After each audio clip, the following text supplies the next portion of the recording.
Welcome to Crypto Sapiens, a show that hosts lively discussions with innovative Web3 builders to help you learn about decentralized money systems, including Ethereum, Bitcoin, and DeFi.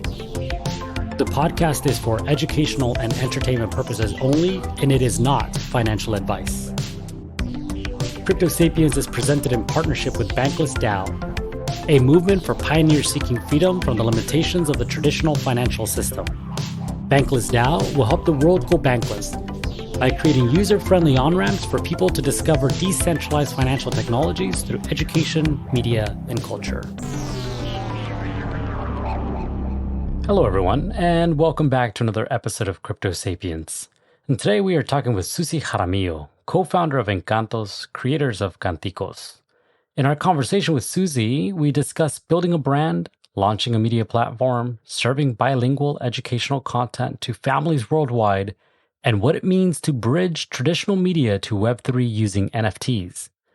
We explored the vision of the Canticos NFT project, including the producer circle that invites holders to participate in pitches of upcoming series, and virtual and in-person events that connects creators, agents, and educators to help kids learn and fulfill their potential. I found this discussion especially interesting because of the target demographic of the project.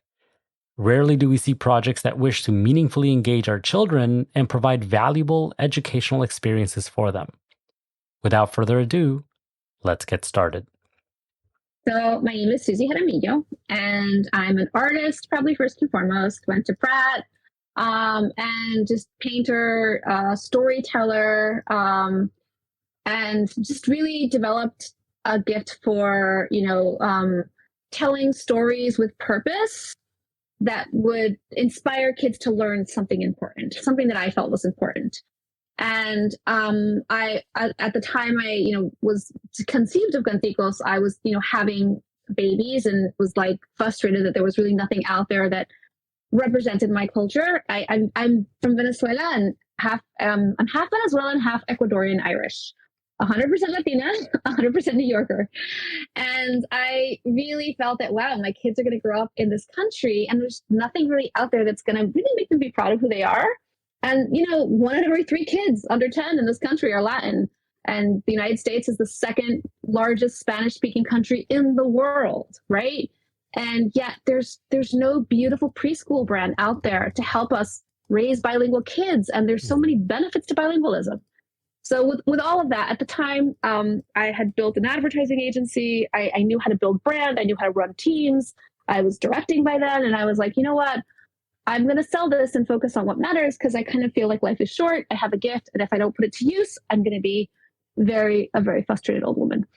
And I also believe that, an artist can be of service to the community. If you have a gift and you put it to use, helping build bridges between communities, that is kind of the ultimate way to serve.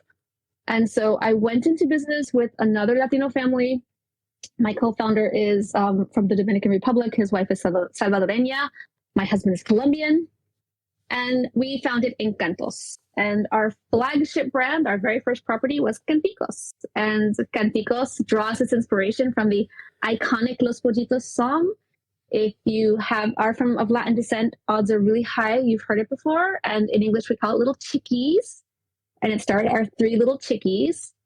And from that song springs a little Kiki Chiki, who is the star of our NFT collection. And we produced 3 seasons of Canticos, and they ran on Nick Jr. And you can now find them on Amazon Prime and on YouTube and Prende, a bunch of other places. And now we are just really set on just producing so much more of Canticos and so much more content like Canticos that's different, that teaches different things. And so that's what we're on, just a mission to tell stories with purpose that represent what kids look like today and help them learn important skills that they need to learn. I can't help but talk about this project without smiling, or hear someone talk about this project without smiling. I mean, if you're on the Discord while we're recording this live, look at the imagery and tell me you're not smiling. They are adorable. And I mean, now hearing the backstory of really where you came from and the meaning behind the development of this product, of this story, of this community as it starts to develop around this vision, it really is, it's not just inspiring, but it really just further, reinforces to me kind of like what this has represented to me, what it's represented to my daughter, because, not many people might not be aware of this, but, I'm also of Latino descent. I might not be, so loud about, my background, but, I think that, to your point, there is a need for creating content and art that is representative and inclusive of people from all around the world, so that they feel like their history matters, that their heritage matters, that their representation matters. And so they can more, like, I guess, use that as a bridge to participate in an ecosystem, which I think we hear a lot in the Web3 space. We hear a lot of people saying, look, this needs to be more inclusive of people from all backgrounds, right? Not just necessarily from your heritage, but your preference, in terms of like who you want to be with, and your gender and all of this. So it's really interesting to think of it from that point of view and see people building projects that align with different communities and using that as a bridge to onboard people into this ecosystem. So I'm curious, now that we've heard a little bit about your story and how that inspired Encantos and Canticos as a property, as a brand, what was that like inspiration to say, you know what, NFTs are a thing and we want to bridge Canticos into this world of Web3?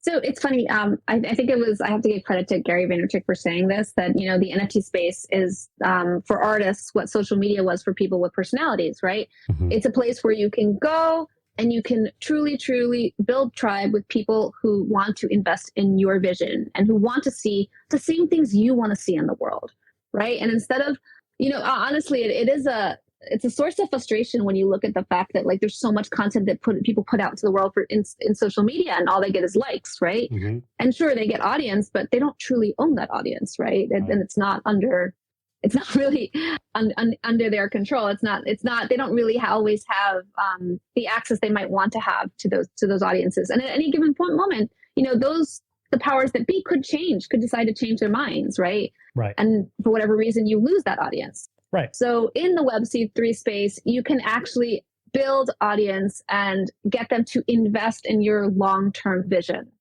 And for that reason, that's kind of the most important reason. We were like, not only can we get an engaged community of supporters, mm-hmm. we also get an engaged community, like a sounding board, a community where we can vet ideas by, a community that can help us bring things to life and help us decide what makes the most sense. And, a community that becomes, just our base, our launching pad with how we go to market.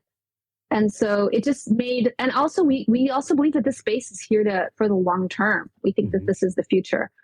And we think that honestly, 5-8 years from now, everyone is going to be in this space. And so we wanted to get in as early as possible. Yeah, you mentioned something here that I think strikes a chord with a lot of our community, and that has to do with ownership. In the Web2 world, in the traditional social media space, you are bringing a lot of value to these platforms, but the creators, the people that are actually building communities on these platforms, retain no value.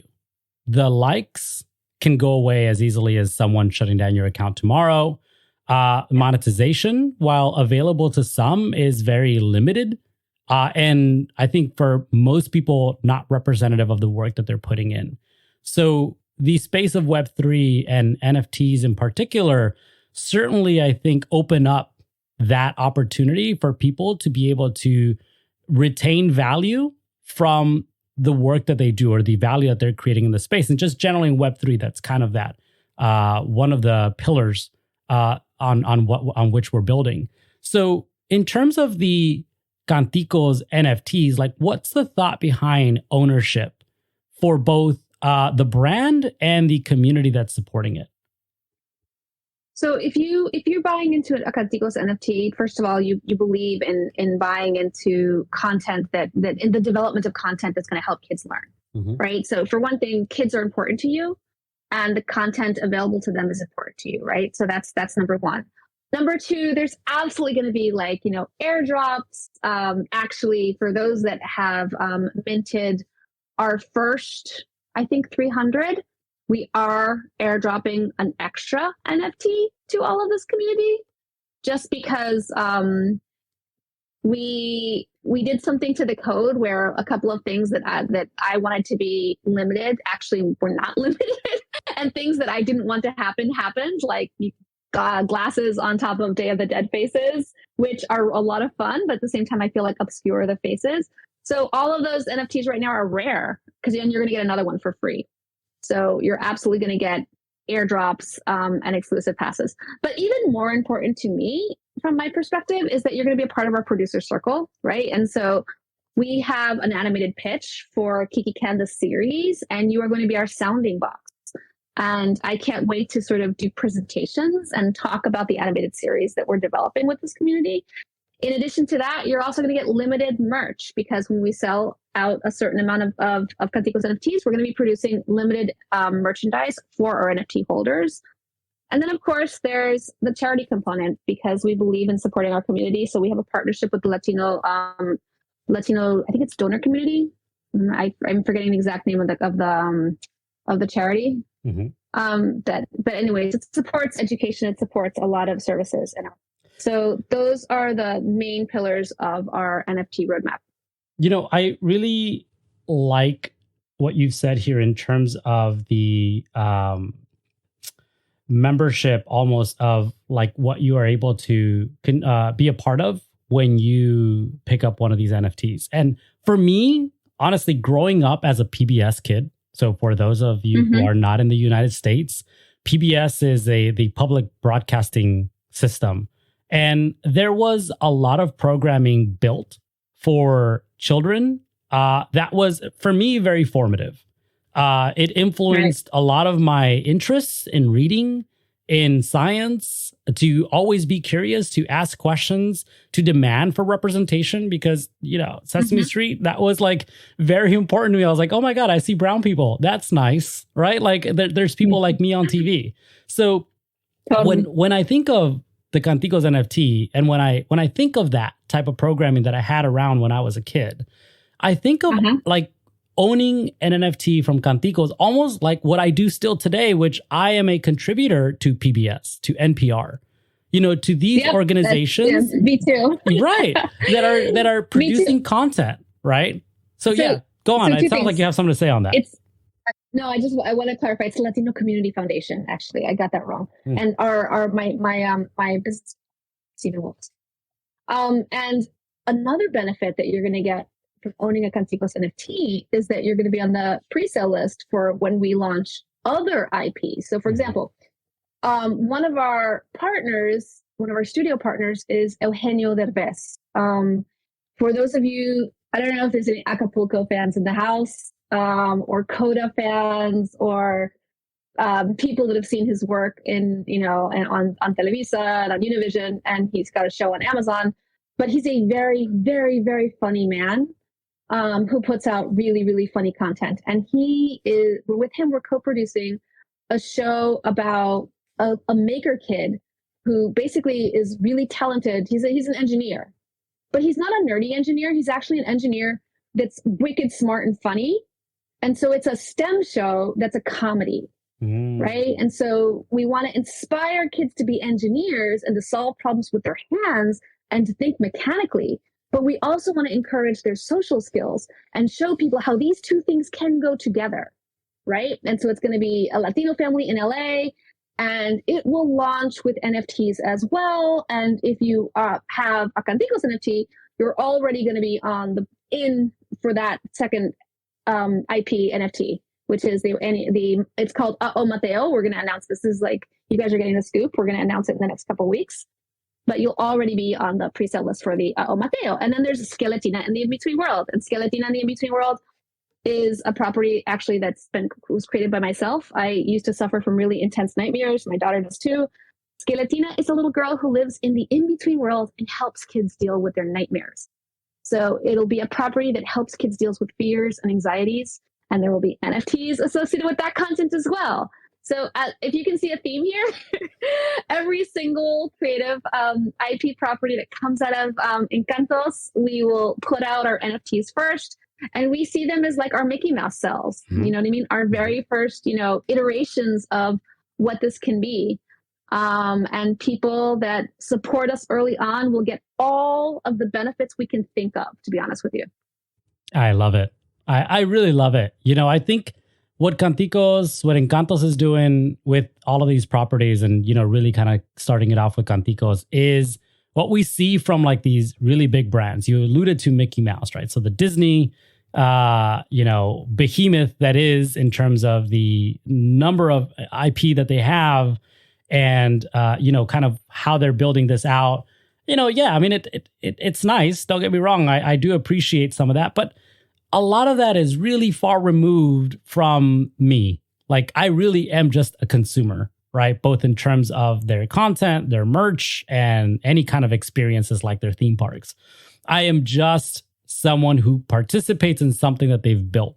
But what I really like to harken back to something you said early on was this platform that you're creating is opening it up for everyone to participate and have a voice in the type of content that comes through it as well, right? As a producer circle.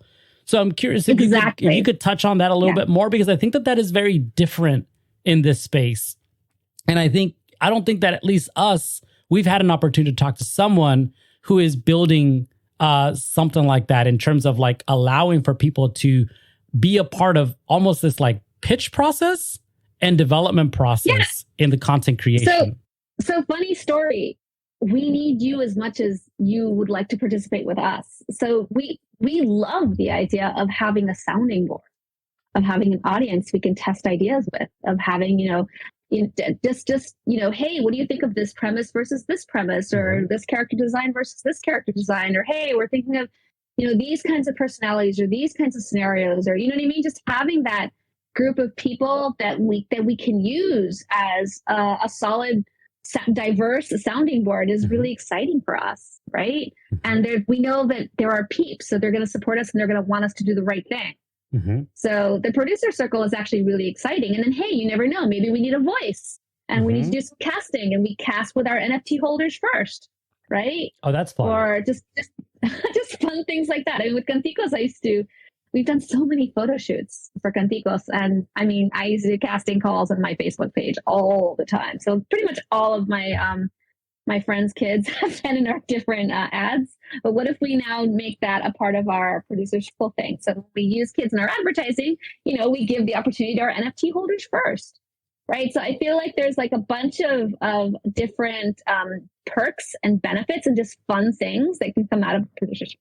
Also, just like you get to see the content first, you get the music first, you get, the screenings first. Everything will absolutely, you will be prioritized and be first consideration for everything that we do.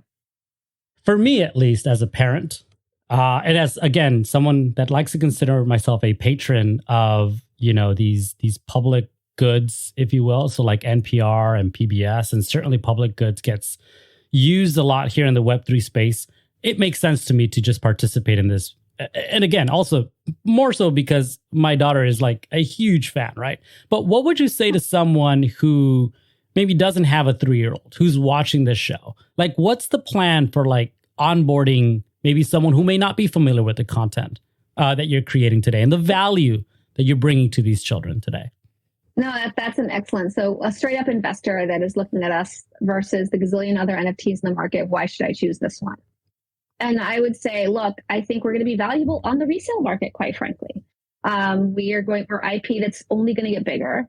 And if you look at my background, if you look at the background of my partners, like we have a track record for getting a lot of things done, right? We're not necessarily new to creative projects and to building out. Like we can deliver on what we say we're going to deliver on, and our track record shows it.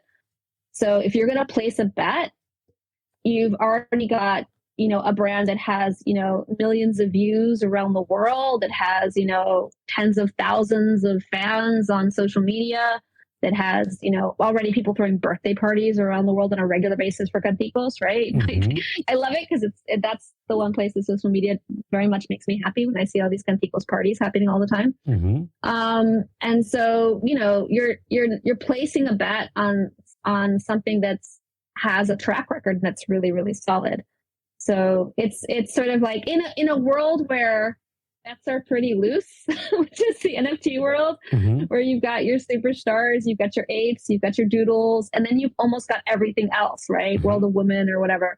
But there's almost everything else. So you really have to figure out where you're going to place bets. And I think you can place bets on a studio that that has traction, on a team that has traction, Mm-hmm. on a plan that seems legit, or you can roll the dice any way you choose. I want to go back to what you said in terms of track record, because I think that is a huge piece that, for those who are maybe a little more degenerate, right? The degens of this world, they're not necessarily looking at that. They're just rolling dice and they're like, whatever, like I'm going to speculate and, number always goes up. That's the hope, right? Yeah. But really, I think the one thing that is valuable, at least to me, this is something that as I've gone very slowly into the NFT universe, because I am very late to the game. I was in the room where they were minting Bored Apes and I said, not for me. So, that goes to show, I think, in terms of like my maybe overstudying something and saying like, really, this needs to mean something to me. This is really not just about the number or the hype. I really think that we don't pay enough attention to the track record of the people that are building these projects. So what does that mean to you? And what does that mean to your team? And what does that mean to your community in terms of track record? And with what you're building with the Canticos, or this entire intellectual property library around Encantos? I mean, we're a team of guns. It's not like much as like I can toot my horn as as an artist, as someone who's put over 30 books out into the world, someone who's an Emmy nominated director, built and sold an ad agency, worked with the big brands that everyone from Coca-Cola to Verizon Wireless to whatever, Macy's, client agency of record for many years. But then there's my team. Like I've got a senior character illustrator that comes from DreamWorks. We have like just really rock star talent on our team making IP with us. And from the junior kids straight out of the best art schools in the world to the seniors that come from really, really great studios, we have, I think, like to say it's the multicultural Avengers. We've assembled a really great team of seasoned professionals that I think are playing a different game at a different level. And so NFTs are a way to build tribe and to, establish our foothold in the Web3 space, but it's not the only thing that we're doing. It's one of the many different things that we're doing. And we're just in this for the long haul. I don't know how else to explain it.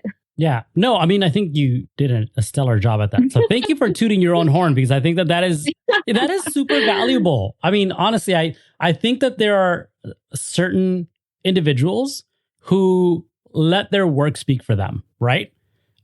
Which is absolutely great. But I think we should take that opportunity whenever it's given to us to say, look, this is why I am in this space.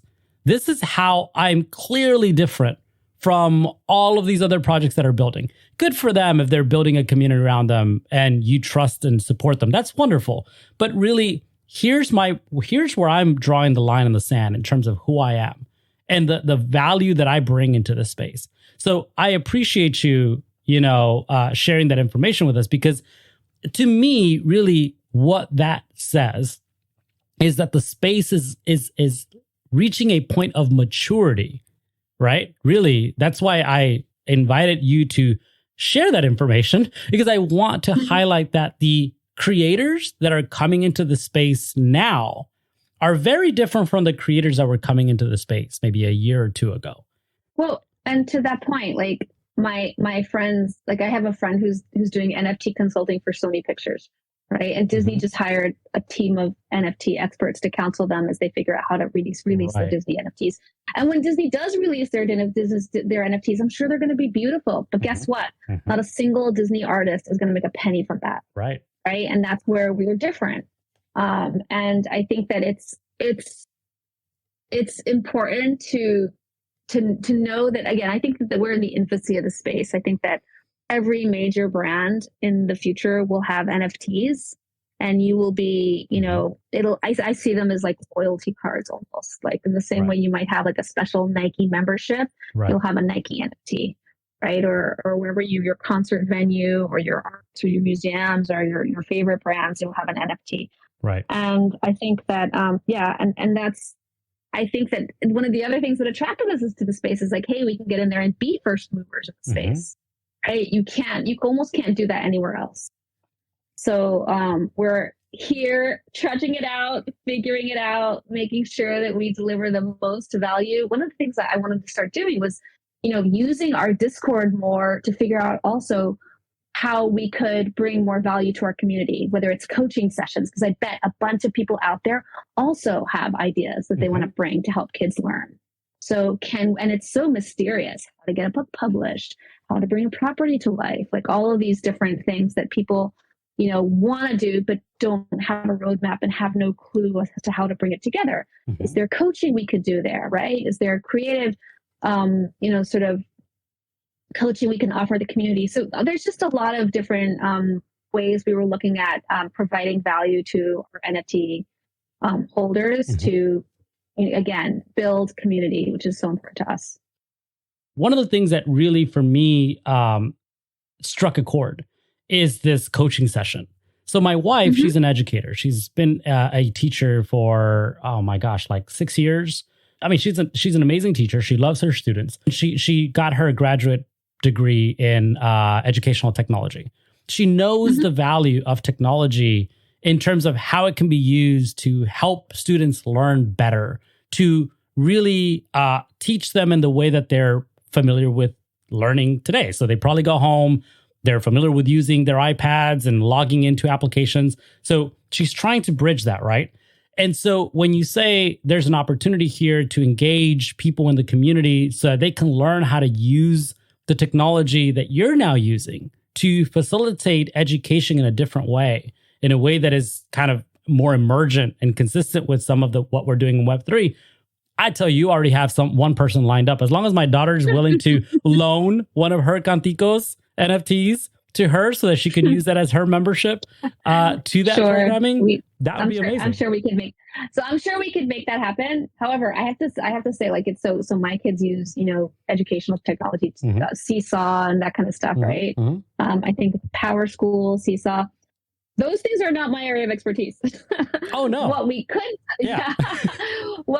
talk to your what I would love to talk to educators a lot more about is just, helping kids learn through stories. Yeah. I was on I had a call with my daughter's teacher the other day who was we were talking about the frustrations about getting kids to write, and we talked about what if they wrote dream diaries and they got to tell you like the stories that bothered them when they woke up, or that they kept on thinking about, or or their what ifs.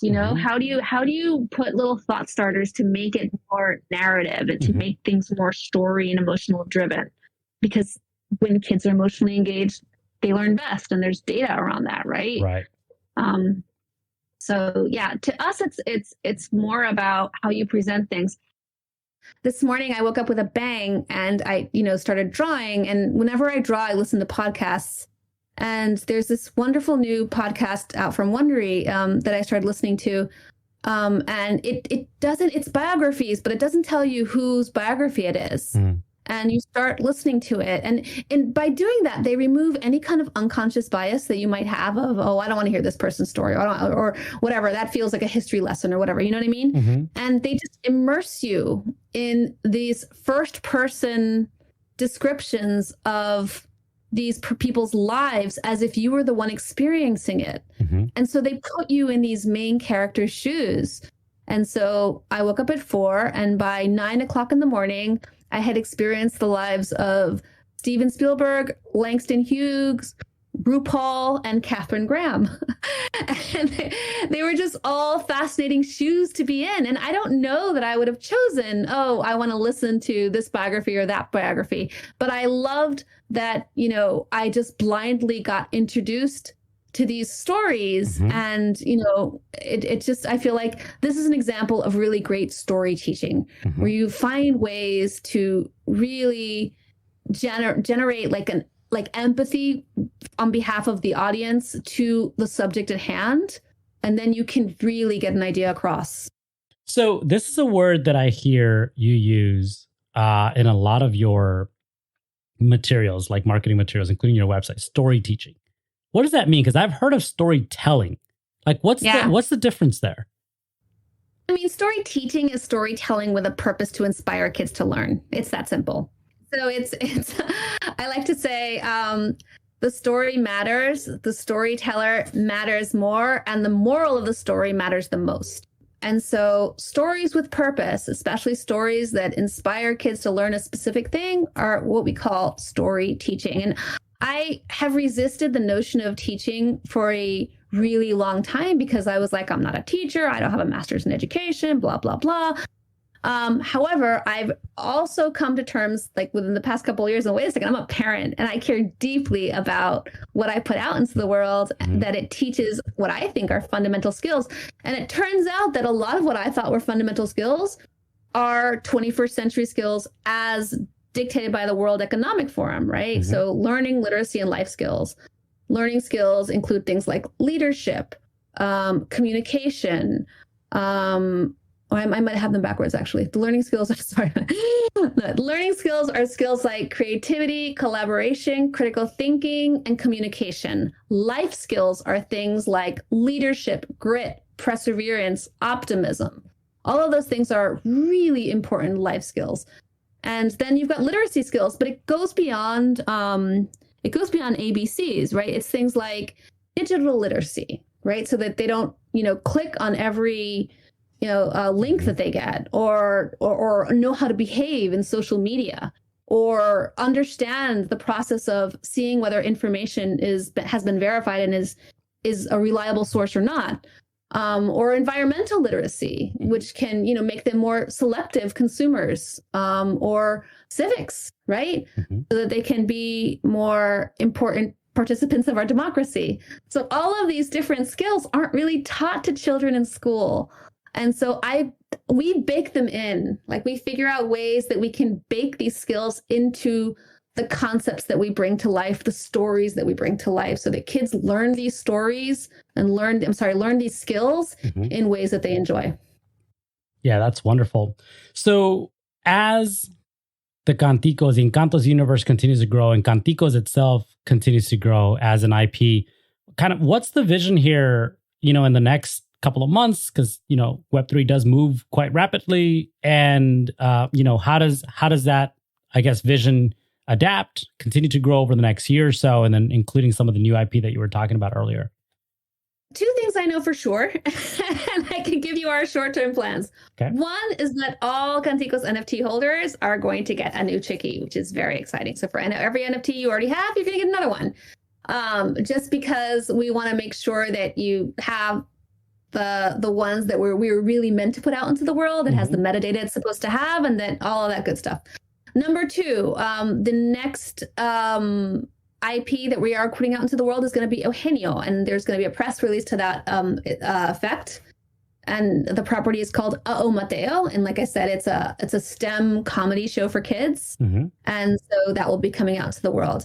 And then the other thing I can say is that our Discord is going to be more and more active. We are going to look for better ways to serve our NFT audience as we start to activate our producer circle, which we are in some studio conversations, and we're bringing to life on that front.